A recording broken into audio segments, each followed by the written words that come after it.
போடுறவங்க ஒருத்தர் இருக்காங்கல்ல, 6ஆம் கிளாஸ் படிக்கிற பிள்ளைக்கு ஆன்லைனில் தான் பாடம் சொல்லி கொடுக்கணும்னு அவன் சொல்கிறான்னா நம்ம இருக்கிறவங்களுக்கெல்லாம் மூளை எங்கே போச்சு?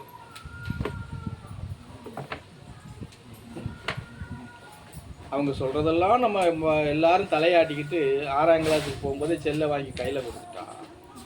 அவன் ஆன்லைனில் படிக்க நினச்சோமா இல்லை அவன் யூடியூப்பில் என்னமோ பார்க்குறான்னு தெரிஞ்சுக்கிடுவாங்க.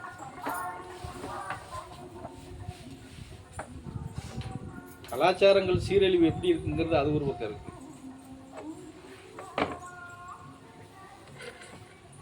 முன்னாடி நீங்களும் ஆன்லைன்ல படிச்சு போனீங்க சாமி. அவர் வாத்தியார் ஆகலையா?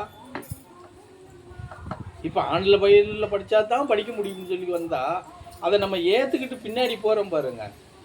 இது ரொம்ப முட்டாள்தனம், ரொம்ப முட்டாள்தனம். முட்டாள்தனம் பண்ணிட்டாங்க.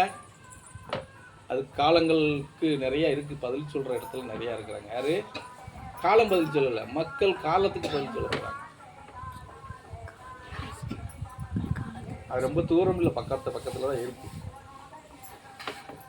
அதனால் இன்றைக்கி எவ்வளவு கலாச்சாரம் மாறி இருக்குது, எவ்வளவு தீய செயல்கள் நடக்குது. இவங்க ஆன்லைன் கிளாஸ்ன்னு ஒன்று கொண்டு வந்து எல்லா பசங்க கையிலும் செல்ல கொடுத்தனுடைய ஒரு விபரீதம் இன்னைக்கு ஒட்டுமொத்த தேசத்தவே உலுக்கிக்கிட்டு இருக்கு.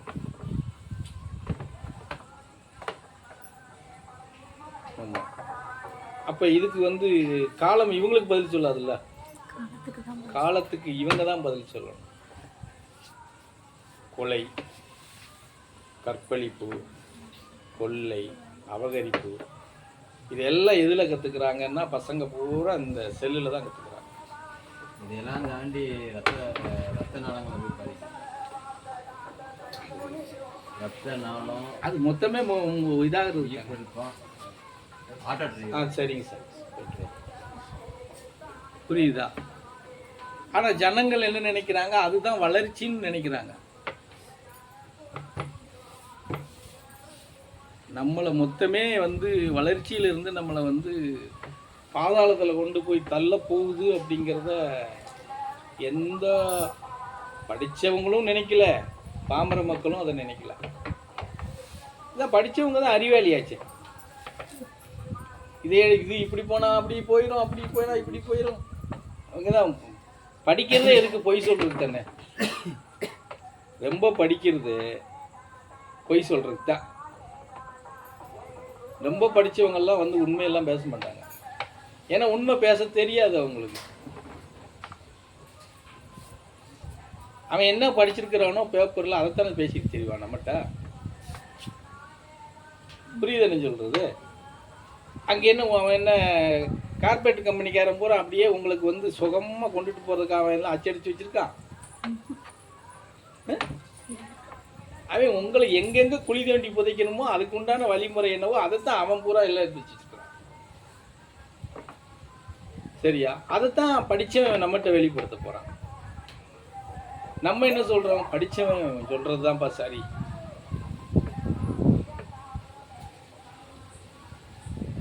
படித்தவன் எங்கேயாவது இன்னைக்கு சொல்கிறவன் எங்கேயாவது வேலை வாய்ப்புகளை உருவாக்குங்க, இளைஞர்கள் கெட்டு போகிறாங்க அப்படின்னு சொல்கிறவன் எவனாவது இருக்கானா? இல்லவே இல்லை. இன்னைக்கு இவ்வளோ சீரழிவு நம்ம நாட்டில் நடக்கிறதுக்கு காரணம், மெயின் காரணம் என்ன தெரியுமா? வேலை வாய்ப்பு கம்மியாக இருக்கிறதுனால தான். வேலை இல்லை, அவன் படிச்சு சுற்றிட்டு தர்றான், 4 பேரோட சேர்றான், என்னத்தவாது ஒன்று பண்ணுன்னா அவன் இஷ்டத்துக்கு செலவு பண்ணுறதுக்கு அவனுக்கு பணம் வேணும். சும்மா வருமா? இப்போ ஏதாவது ஒன்று பண்ணணும். அது மாதிரி அவங்க ஏதோ போகிறாங்க, 2 பேர் சேர்ந்துக்கிறான், 2 வீலரில் உட்காந்துக்கிறான், ரோட்டில் ஒரு பொம்பளைய காலத்தில் என்ன கிடக்கா அதை அத்துட்டு போகிறான். அவன் கீழே விழுந்து செத்து போகிறாளா, இல்லாளா, அடிபட்டாளா, அவனுக்கு எதை பற்றியும் கவலை இல்லை. அவனுக்கு தேவை செலவுக்கு காசு வேணும், செயின் வேணும். அது வயசானவளா, வயசில் கம்மியானவளா, எந்த யோசனையும் கிடையாது அவனுக்கு.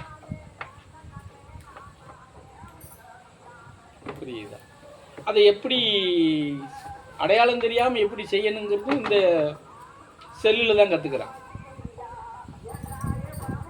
புரியுதா?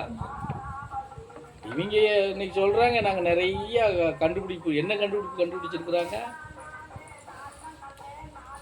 எல்லாம் வந்து வாழ்க்கையில் வாழ்க்கை தரத்தை வந்து மோசம் பண்ணுறதை தான் கண்டுபிடிச்சி வச்சுருக்காங்க.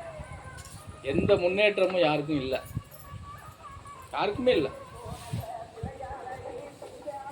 அப்போ இதுதான் இவங்க சொன்ன மாதிரினா பகுத்தறிவுக்கு சம்மந்தப்பட்ட விஷயங்கள் இல்லையா, பகுத்தறிவாளர்கள் செய்யக்கூடிய.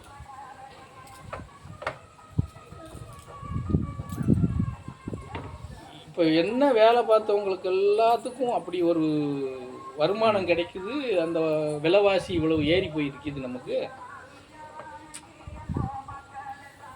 வாத்தியார்களுக்கு மாத்திரம் சம்பளம் கூட்டி கொடுத்து அந்த அகவடி பள்ளியில் அதில் விலையை கூட்டிட்டா மாத்திரம் மற்றவங்கெல்லாம் கவர்மெண்ட் சம்பளம் வாங்குறவங்களுக்கு ரைட்டு நீ போடுறது, மற்றவங்கெல்லாம் அப்போது ஜனங்களை வந்து வாழ்வாதாரத்தை வந்து மேன்மைப்படுத்தணும், அதை வந்து சீர்திருத்தம் பண்ணணும் அப்படின்னு நடைமுறையில் இன்றைக்கி வந்து கல்வி தரத்தில் இருக்கா அப்படின்னா இல்லைன்னு தான் நான்லாம் சொல்லுவேன். இல்லை, கல்வி கல்வி கல்வின்னு கல்வியில் உங்களை இன்னும் கொண்டு போய் எப்படி ஆக்கி வச்சுருக்காங்கன்னா, எப்படி சொல்கிறது, முட்டாள்தனமாக கல்வியில் போய் விழுந்து படு பாதாளத்தில் போய் விழுகுறீங்க. புரியுதுன்னு சொல்கிறேன். இப்போ அல்கா இருக்கா, அவளுக்கு 20,000 ரூபா ஃபீஸ் கட்டி படிக்க வச்சா அவள் என்ன படிச்சுட்டு வருவா? அவளுக்கு 50,000 ரூபா இருக்காங்க. இல்லை, நான் ஒரு குறைஞ்சதை சொல்கிறேன்.